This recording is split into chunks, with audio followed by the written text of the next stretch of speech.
ஓம் முருகா போற்றி, கந்தா போற்றி, கடம்பா போற்றி, கதிர்வேலா போற்றி. அறுபடை வீடு கொண்ட முருகப்பெருமானே போற்றி போற்றி.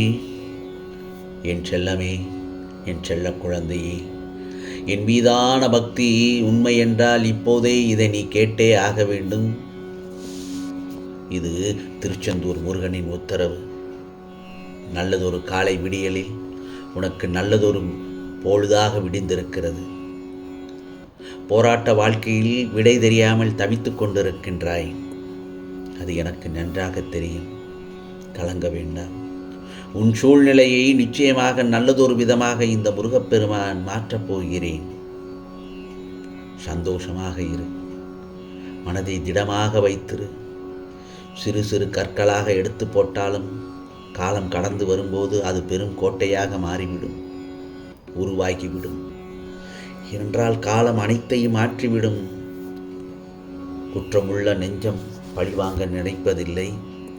பாசமுள்ள நெஞ்சம் நேசிக்க மறந்ததில்லை. உன் வாழ்வில் துன்பங்கள் எல்லாம் நீங்கி நல்லதொரு விடியலுக்காக காத்திருக்கிறாய் தானே? இதோ அந்த நல்லதொரு விடியல் உனக்காக வந்துவிட்டது.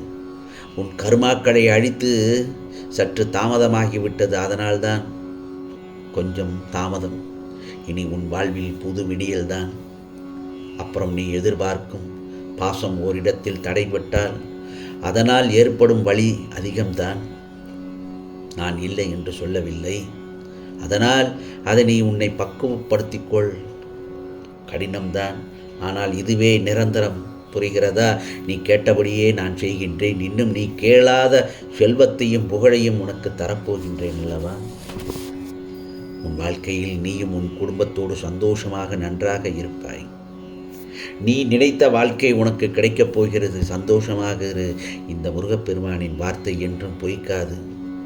பிறகு உனக்கான உறவுகள் உன்னை பாராட்டுவார்கள். பிள்ளைகள் உனக்கு பெருமை சேர்ப்பார்கள். உன் வாழ்க்கையில் இனி மகிழ்ச்சியான புதிய அத்தியாயம் தொடங்கப் போகிறது. சில இடங்களில் முருகா இது நடக்குமா என்ற சந்தேகம் வந்து விட்டதல்லவா உனக்கு? எல்லாமே முடிந்தது போல் இருக்கின்றதே, இதற்கு மேல் கிடைக்குமா? நினைத்தது நடக்குமா?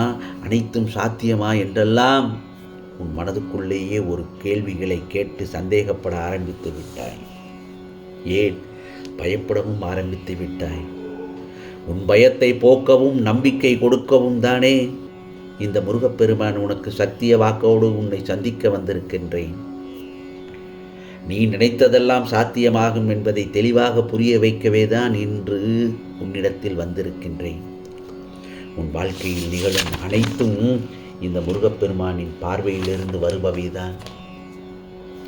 சில உனக்கு சந்தோஷமான சூழலும் சில பாடங்களை சொல்லிக் கொடுக்கும் பொருட்டு கஷ்டமான சூழலும் இருக்கும். சில வலிகளையும் காயங்களையும் கூட தரலாம். இந்த வாழ்க்கை இப்படித்தான் செல்லமே. எல்லோருக்கும் இந்த மாதிரியான வாழ்க்கை தான். யாரும் சந்தோஷமாக வாழ்ந்துவிட முடியாது. யாரும் கஷ்டமாகவும் வாழ்ந்துவிட முடியாது. எல்லாம் நொடிக்கு நொடி, நேரத்துக்கு நேரம் மாறக்கூடியது. நீ மற்றவர்களை பார்த்தால் அவன் சந்தோஷமாக இருப்பது போலத்தான் தோன்றும். அவனுக்கு என்ன? அவன் எல்லோரிடத்திலும் சந்தோஷமாக நிம்மதியாக இருக்கிறான் என்று உனக்கு தெரியும். ஆனால் அவன் மனதில் எவ்வளவு கஷ்டங்களை தூக்கி சுமந்து அலைந்து திரிந்து கொண்டிருக்கிறான் என்பது எனக்குத்தானே தெரியும். அதே நேரத்தில் அவனும் உன்னை அப்படித்தான் பார்ப்பான். அவனுக்கு என்ன? அவனும் வாழ்க்கையில் சந்தோஷமாகத்தான் இருக்கிறான் என்று அவன் உன்னை பார்த்து சொல்லுவான். இதுதான் வாழ்க்கையின் விளையாட்டு. ஒருவரை பார்த்து பார்த்து பேசும் வார்த்தைகள் இதுதான். ஆனால் நான் என்ன சொல்ல வருகிறேன் என்றால், நீ யாரையும் பார்த்து யாருக்கும் எந்த ஒரு பதிலையும் சொல்வதற்கு நீ ஆள் இல்லை.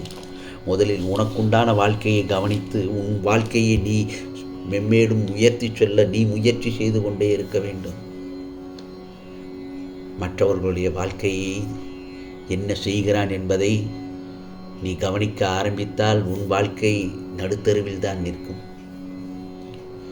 யாரையும் நீ பார்க்க வேண்டாம். உனக்கான வாழ்க்கை, உனக்கான குடும்பம், உனக்கான லட்சியம் என்று ஏற்படுத்தி கொண்டு அந்த பாதையில் நீ சென்று கொண்டே இரு. உனக்கு எந்த ஒரு பிரச்சனையும் வராது. அந்த பிரச்சனைகள் வந்தாலும் அதை நீ இலகுவாக சமாளித்து வெளியே வந்து விடுவாய். மற்றவன் அவன் எப்படி போகிறான், அவன் அவ்வளவு பெரியவனாகிவிட்டான் என்று பார்த்தால் அது அவனுடைய பாதை. அவனுக்கு வகித்த பாதையில் அவன் முன்னேறி செல்கிறான். நீ உனக்கான ஒரு பாதை இருக்கும், அந்த பாதையை தேடிச் செல்.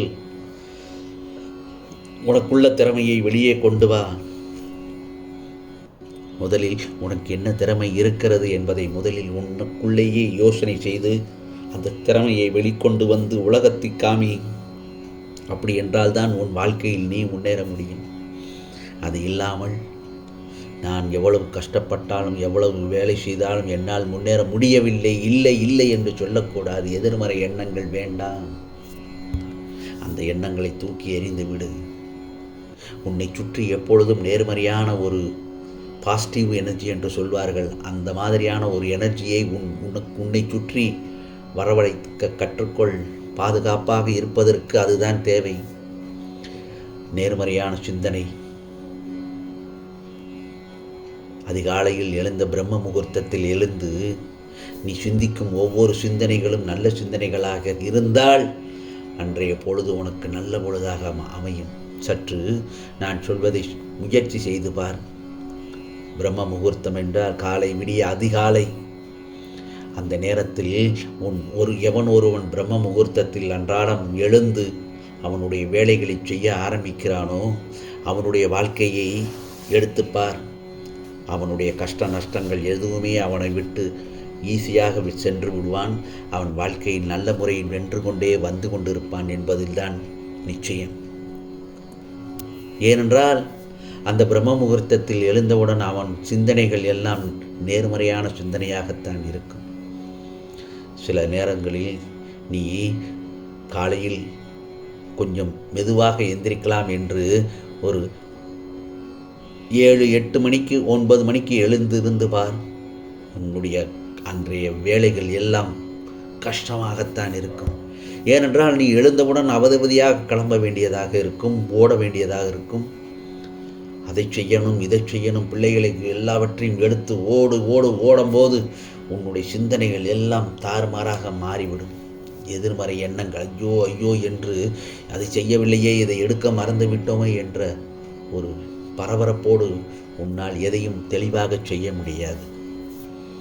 அதே நேரத்தில் பிரம்ம முகூர்த்தத்தில் அதிகாலையில் எழுந்து பொறுமையாக எழுந்து, முருகா, இன்றைய பொழுது எனக்கு நல்ல பொழுதாக விடிந்திருக்கிறது. இன்றைய பொழுதில் நான் எல்லா வேலைகளையும் நல்லபடியாக செய்ய எனக்கு நீ உதவி புரிய வேண்டும். நான் நேர்மறையான எண்ணங்களுடன் இன்றைய பொழுதை கழிக்க எனக்கு ஒத்துழைப்பு கொடுங்கள் என்று முருகா முருகா என்று என் பாதத்தில் சரணடைந்து உன்னுடைய கடமைகளை செய்ய ஆரம்பி. அன்றைய பொழுது எப்படி இருக்கும் என்று மட்டும் பார். பிறகு முருகா, நீங்கள் சொன்னது சரிதான் என்று அந்த பழக்கத்தை நீ கடைபிடித்துக்கொள். நிச்சயமாக வாழ்க்கையில் நீ முன்னேறி விடலாம். நீ நினைத்ததை சாதித்து காட்டலாம். அதுதானப்பா வாழ்க்கை. மற்றவர்களுடைய தயவு எதுவுமே தேவை இருக்காது. உனக்குண்டான வாழ்க்கை இதுதான் என்று நீ பட்டியலிட்டு நீ சென்று கொண்டே இருக்கலாம். அடுத்தடுத்து வாழ்க்கையில் முன்னேறி நல்லதொரு நிலைமையை நீ அடைந்து விடலாம். யாருக்கும் கெடுதல் நினைக்காமல், யாரையும் பழி வாங்க வேண்டும் என்று நினைக்காமல், கோபப்படாமல், ஆத்திரப்படாமல், அகங்காரம் இல்லாமல், எல்லாம் உன் மனது தெளிவான சிந்தனையோடு இருக்கும். ஏனென்றால் அதற்குத்தான் உனக்கு நான் சொல்லிக்கொண்டே இருக்கிறேன். நீ எது நடந்தாலும் கவலைப்படாமல் நிம்மதியாக இருக்க வேண்டும். மனதை அலைபாய விடக்கூடாது. அதீத ஆசைகள் கூடாது. விரலுக்கேற்ற வீக்கம் என்று சொல்லுவார்கள். அதைத்தான். உனக்கு இவ்வளவுதான் உன்னுடைய வாழ்க்கை. இதற்கு மேல் ஆசைப்படக்கூடாது. உனக்கு எது தேவையோ அதற்குண்டானதை எடுத்து முயற்சி செய்து கொண்டே போனால் உன் வாழ்க்கை செவ்வனை என்று போய்கொண்டே இருக்கும். அவன் அப்படி வாழ்கிறான், அவன் கார் வாங்கிவிட்டான், பங்களா கட்டிவிட்டான் என்று நீயும் அளவுக்கு மீறி ஆசைப்பட்டால் உன்னால் ஒன்றும் செய்ய முடியாது. வரவுக்கு மீறி செலவு செய்தால் வாழ்க்கையில் ஒன்றும் நடக்காது என் செல்லமே. எத்தனை போராட்டங்களை நீ ஒவ்வொரு நாளும் சந்திக்க வேண்டியதற்கும் தெரியுமா? அந்த போராட்டங்களை எல்லாம் நீ ஒவ்வொன்றாக வெற்றி பெற்று கொண்டுதான் வருகிறாய். பெரிய வெற்றியாக எதையும், சின்ன வெற்றி கூட உனக்கு பெரிய வெற்றியாக உன் மனதில் நினைத்து கொள்ள வேண்டும். நீ சின்ன வெற்றியை கூட நான் பெரிய விதமாக சாதித்து விட்டேன் என்ற மனப்பக்குவத்தோடு இருக்க வேண்டும். ஏனென்றால் உன் வாழ்க்கையில் சின்ன சின்ன நிகழ்வுகள் நிறைய நடக்கும். சில நேரங்களில் யாரோ தெரியாதவர் வந்து உனக்கு உதவி செய்வார். அது அந்த முருகப்பெருமான் தான் உனக்கு உதவி செய்கிறார், ஏதோ ஒரு ரூபத்தில் வந்து உனக்கு உதவி செய்கிறார் என்பதை தெளிவாக உணர்ந்து கொள்ள வேண்டும். அந்த நிமிடத்தை நீ மனதில் போட்டு நிம்மதியாக எடுத்துக்கொள். கஷ்டப்படும் மனம் அலைவாயும் நேரத்தில், கஷ்டமான சூழ்நிலையில் நீ சின்ன சின்ன மகிழ்ச்சியான உன் வாழ்க்கையில் நடந்த நிகழ்வுகளை எண்ணிப்பார். அதை மனதில் கொண்டு நிறுத்து. அதை எண்ணி பார்த்தாலே போதும், உன் வாழ்க்கை நிம்மதியாக மாறிவிடும். கஷ்டங்கள் வருகிறது, கஷ்டம் கஷ்டம் என்று நினைத்தால் கஷ்டம்தான். பிரச்சனை பிரச்சனை என்று நினைத்தால் பிரச்சனை தான். பிரச்சனை இல்லாத வாழ்க்கையே கிடையாதப்பா. இதை நான் தினமும் சொல்லிக்கொண்டு தான் இருக்கிறேன். நீ வெற்றி நடை போட வேண்டும் என்றால் பிரச்சனைகளை இலகுவாக எடுக்க வேண்டும். ஏனென்றால் நான் ஒன்று சொல்லட்டுமா, சோதனைக்குள்ளே தான் சாதனை ஒளிந்திருக்கிறது. நல்லது கெட்டது என பிரித்து பார்க்க பக்குவம் உனக்கு வந்துவிட வேண்டும். நீ நேர்மறையான சிந்தனைகளோடு இருந்தால் நிச்சயமாக அந்த பக்குவம் உனக்கு வந்துவிடும். எதையும் இலகுவாக எடுத்துக்கொள்ளும் பக்குவம் வந்துவிடும். உன்னிடத்தில் ஒருவர் பேச வருகிறார் என்றால் முதலில் அதை கவனி. அவர் என்ன பேச வருகிறார் என்பதை கவனித்து அவருக்கு அதற்கேற்றால் போல் நிச்சயமாக உன்னால் அப்பொழுதுதான் பதில் கொடுக்க முடியும். இதுதான் காலத்தின் கட்டாயம், காலத்தின் வடிவம். இதை முயற்சி செய்து பார், நிச்சயமாக உன் வாழ்க்கையில் வெற்றி பெற்று விடுவாய். இந்த நல்லதொரு காலை பொழுதில் இந்த முருகப்பெருமான் சொல்வதெல்லாம் அதுதான். என் மீதான பக்தி உண்மை என்றால் நான் சொல்வதை கேட்டுவிட்டாய் அல்லவா?